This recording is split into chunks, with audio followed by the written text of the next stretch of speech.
Alaska wasn't just a place on a map to me.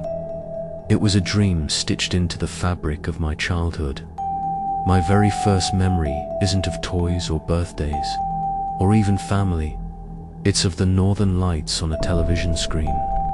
My parents were watching some movie, and when those ribbons of blue and green shimmered across the sky, I was gone, transfixed. I begged them to play it again and again, calling it Twinkle, Twinkle. My father, patient and creative, painted the ceiling of my childhood bedroom with streaks of aurora. He even taped strands of green and blue fairy bulbs above my bed, so the lights were always there, watching over me as I fell asleep. To me, they weren't just beautiful. They were safety, a blanket against the dark dot. As I grew older, fascination turned to obsession.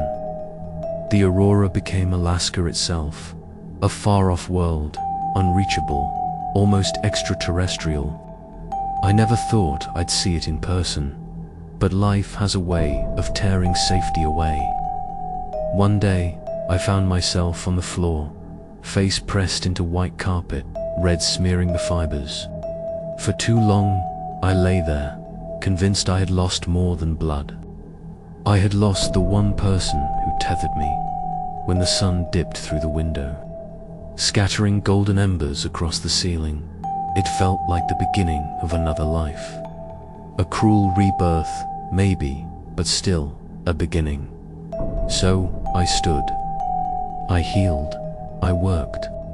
The stains on the carpet never came out, but I kept going. And then, almost by accident, I saw it. My vacation hours, 2 full weeks, about to reset. Use it or lose it. My eyes drifted to the calendar pinned to the wall. Above the neat rows of dates was an image of the northern lights. No more excuses, no more waiting. I booked it, a cabin in Alaska. Arrival, the drive felt like a blur. Snow stretched endlessly around me, my tires crunching against the white. When I finally pulled into the little community of cabins, my heart tightened. It looked like fate had painted this place just for me. Small wooden homes lined with smoke rising from chimneys, a quiet parking lot where other cars rested.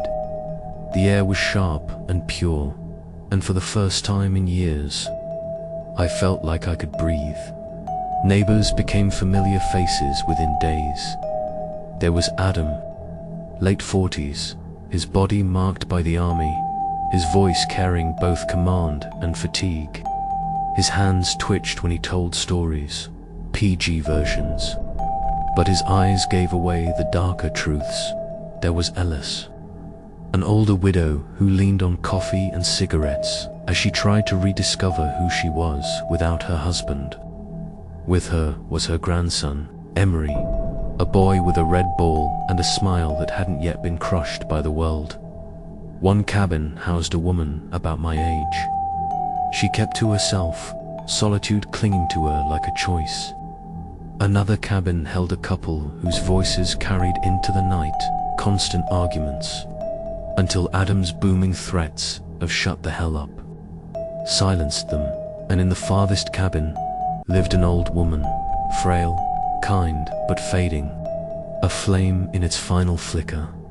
For a week, we coexisted, shared stories, shared silence, and I thought, maybe this is what healing feels like. The lights on the 8th night, there was a knock at my door. I opened it to find Adam. He said nothing, just gestured upward, and there they were.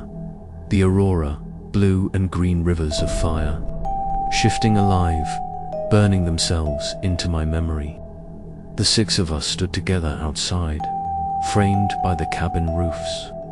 As the heavens danced above us, even the old woman came out, Adam supporting her as she watched the sky. That night, she passed quietly, carried away beneath the northern lights she had come to see. Her cabin lights never turned on. Again, the next days were quiet, somber, I stayed inside, sipping tea, watching snow fall soft and slow. At first, it was beautiful, a white blanket pulling over our little world. But beauty doesn't last forever. The dark snow eye woke to something wrong. Outside the window, snow still fell, but darker, heavier, like ash drifting from an unseen fire. I stepped outside cautiously.